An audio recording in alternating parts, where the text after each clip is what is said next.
Okay? Yeah, we're ready. Everything is ready. I think Dr. Ramon is also ready. He's ready to kick it up. Ladies and gentlemen, for our next session, the value of adult vaccination in clinical practice. Please welcome Dr. Ramon, Chief Medical Officer, Qualitas Medical Group, Malaysia. Please give him a big round of applause, Dr. Ramon.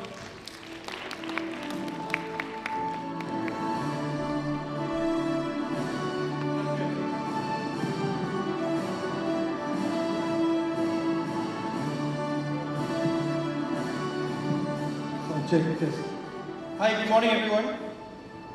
I'm Dr. Raymond from Qualitas. GSK has asked me to speak on behalf of them on the value of adult vaccination in clinical practice. Let me make a disclaimer here. I'm no specialist, I'm no subject matter expert, so I will not be going into the details of the vaccine. Can I just know how many of you here are doctors actually?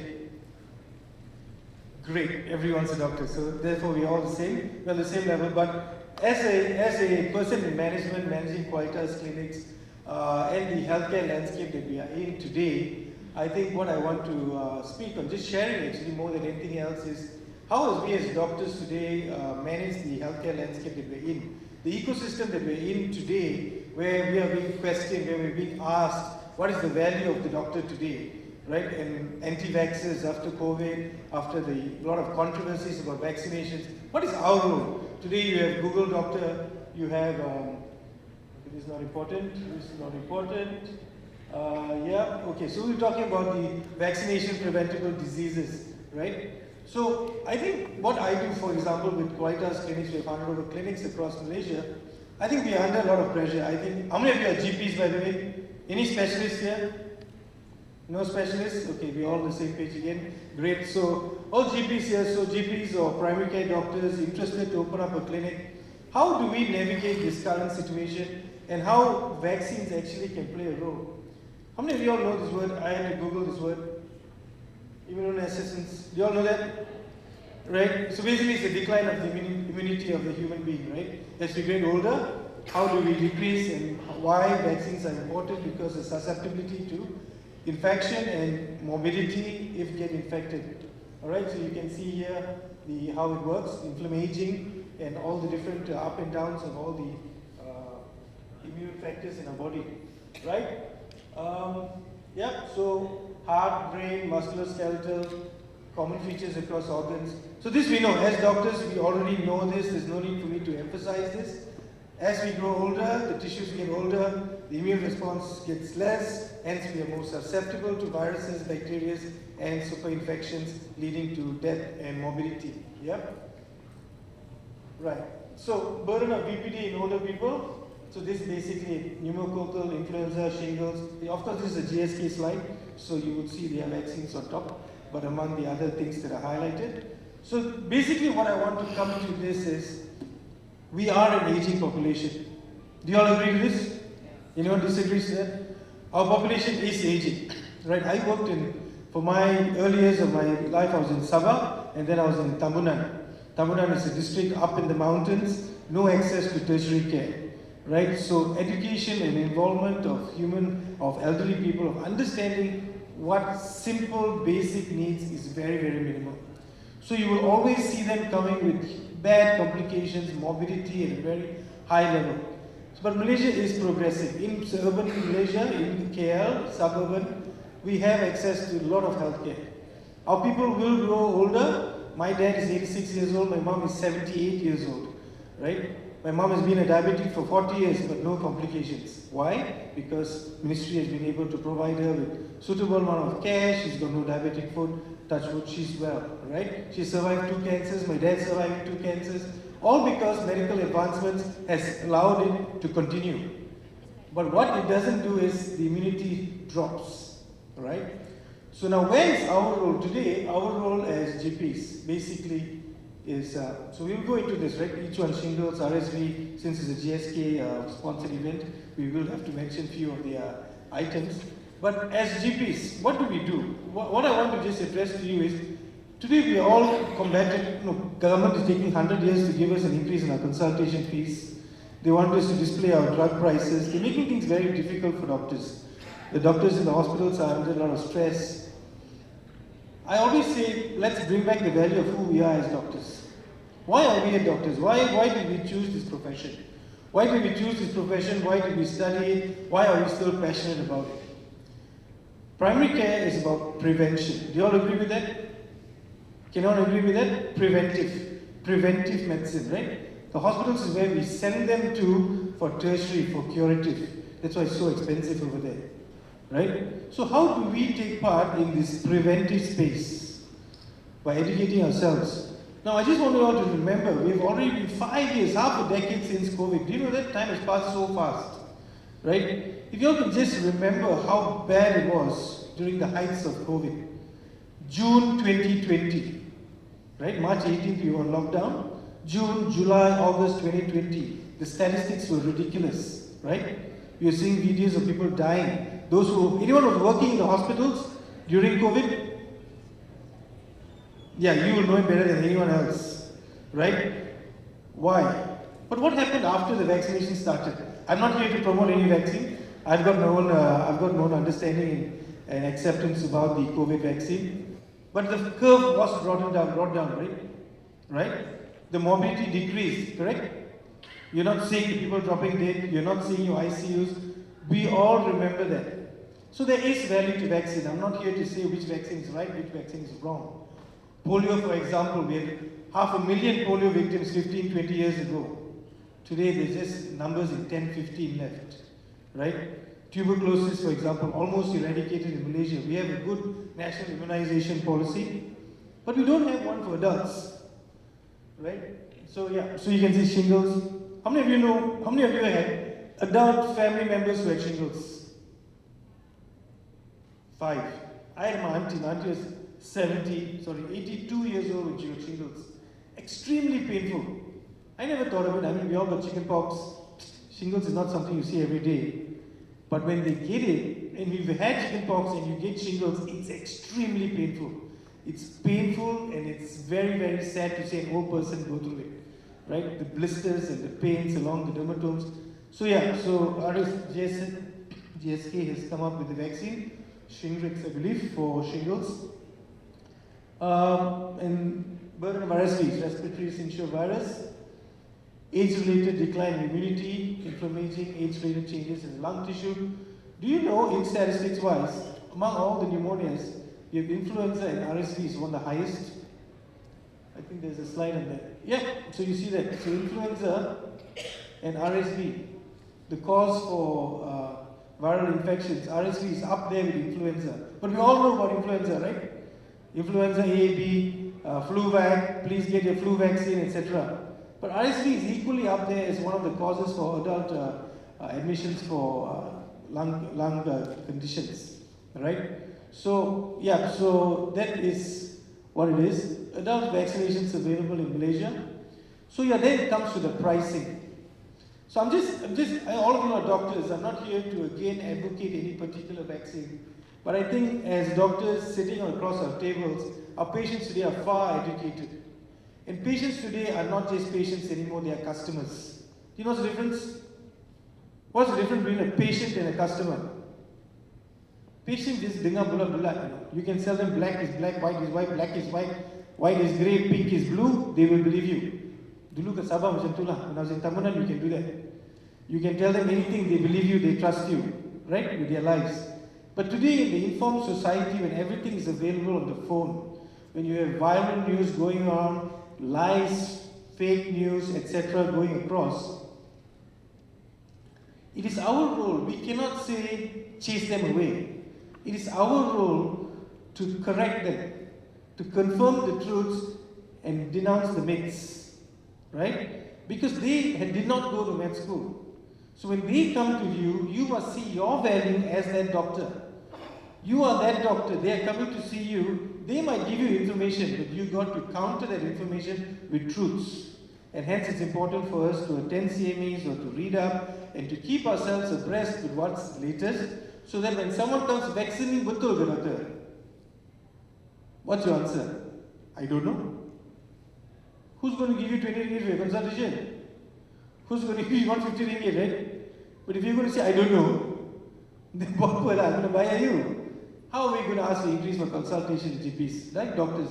How do we increase our value when we increase our value for ourselves? When we are able to provide that value to the patient will see value in us and they will add. So when it comes to vaccination, this is a good opportunity, doctors. It's a great opportunity as general practitioners or doctors who are doing locum. How do you advocate adult immunization in a plan? In Qualitas, we want to come up with an adult vaccination plan, something like an IP, but giving them a package. Now, the reason why I'm saying this is, how many of you are here are working not for money? Siapa ni tak perlu duit? Anybody? Anybody has a trust fund, just doing medicine for fun, socially responsible? No, right? Everyone is doing it as a business. Later I'll be sharing something on medicine as a business, right? So it is business. We all need some money, we need some profit margins, we need vaccination is a good tool. If you're able to consult your elderly patient, why is it a good tool? Simply because, see, the elderly today, the biggest problem they have is they do not have insurance to cover them in hospitals. They're not like us. We have now nice packages covered to 99 years old and all that. The elderly don't have that. So if you read in the newspapers recently, the T20 are now moving to government hospitals. Right?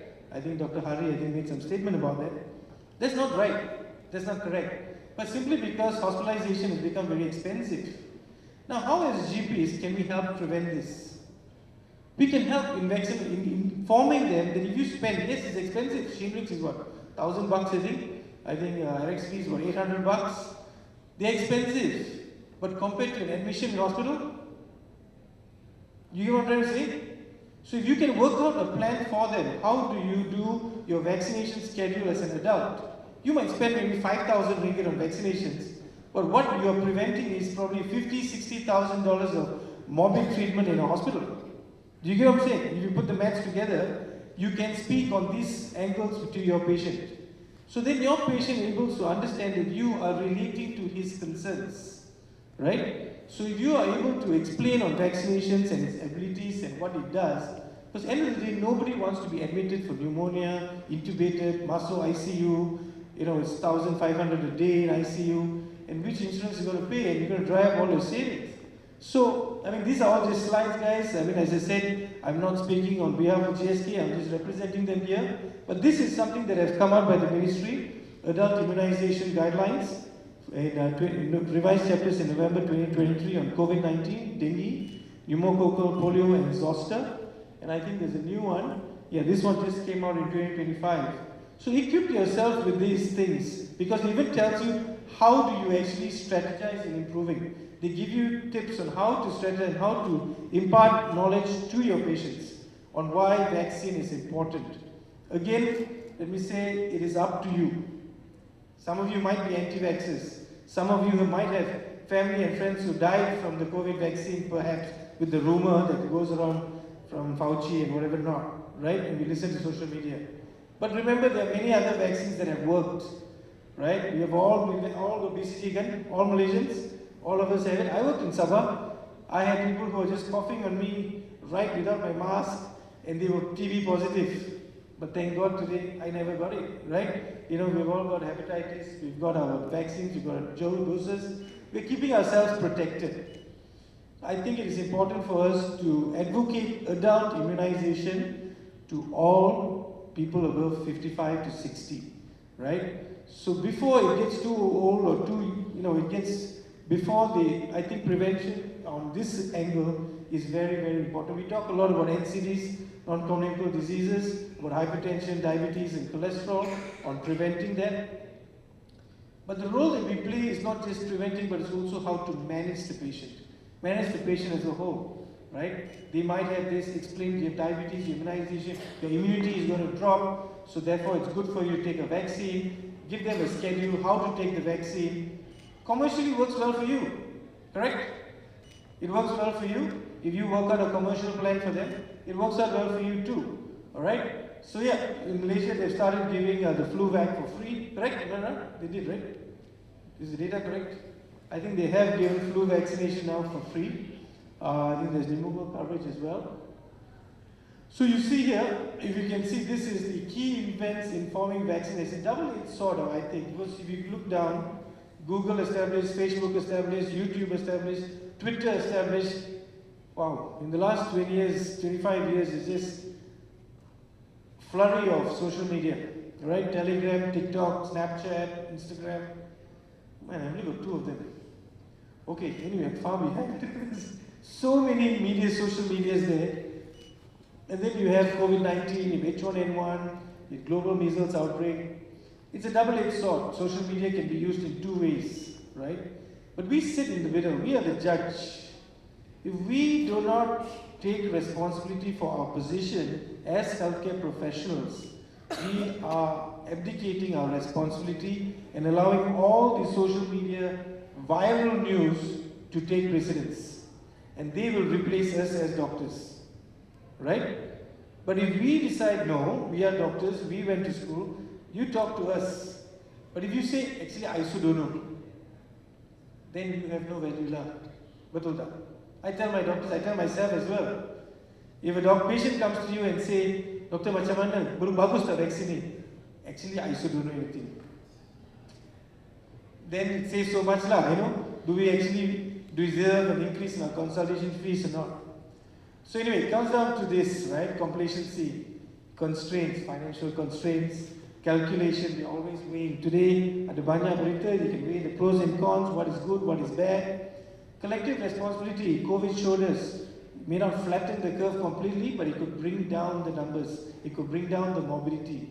These are the issues that we have right now, and as doctors, our role is to add value to our service by dismissing the myths and confirming the truths. Alright? Yeah, so this is healthcare professional recommendations. So you can see here, I don't know if these are some statistics, some numbers. The flu jab can make you feel sick afterwards. So this is how you will strategize. Significant reactions are uncommon. Local injection site pain, there will be this, there will be that, but overall you will be better. Correct? So this is how we speak and how you convince them. So you can see the others, I prefer to develop immunity naturally. Yes, you can, but you also might die from it. Right? So yeah, you can as a young person, but if you're older, I mean, why take the risk, right? So there's many types, there are many things that you can, but as I said, equip yourself with the knowledge so that you will be able to illustrate and emphasize the importance of vaccination as you grow older. There's no point in earning all this money now, ladies and gentlemen, and having to spend it in some healthcare organization later. Alright, stuck. You save all this money, unit trust lah, crypto lah, apa-apa pun ada duit, but hal nanti masuk hospital and just spend all the money on healthcare when you can actually prevent it. Alright? So there's a lot of value in vaccination. You can see as population ages, the burden will increase simply due to our immunity. 2.1 billion adults will be more than 60 years. Correct. Alright, so this is of course the financial burden. When you get sick, how many of you have got the flu vaccine? Well done, right? So there's about 50% of you have been vaccinated. You will know the difference, vaccinated and non-vaccinated, when you get influenza. Right? When you get influenza and you get into the hospital and you have pneumonia. I have a doctor friend in JB, 41 years old, 42 years old, in ICU for 18 days. 18 days because he got influenza B. He's selling influenza vaccines, like doing very well, but he never did it for himself. Never took it for himself. 18 days.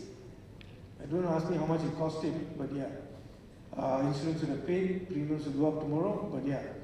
But that's what it is. So if we can prevent, prevention is better than cure. If we can advocate the use of adult vaccines, this many people will not have to go into the hospitals when they get contracted with the virus, right?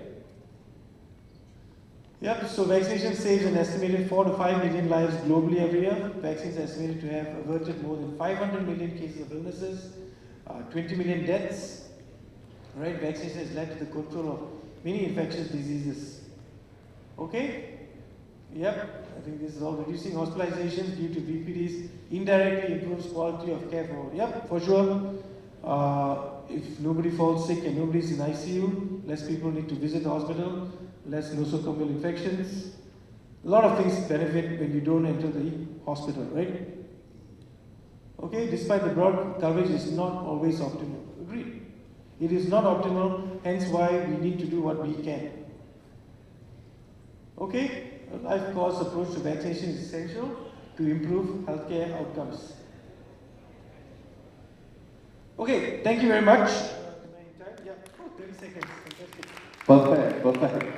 Ladies and gentlemen, please give a big round of applause to Dr. Ramon. For those of you who have any questions or anything, do you have any questions from the floor? Or we also have a Slido. We have the QR code on screen. If you have any questions, you can scan them in. Do we have any questions from the floor? All doctors, no questions. Thank you, Dr. Ramon. Thank you. Big round of applause. For those of you who have any questions.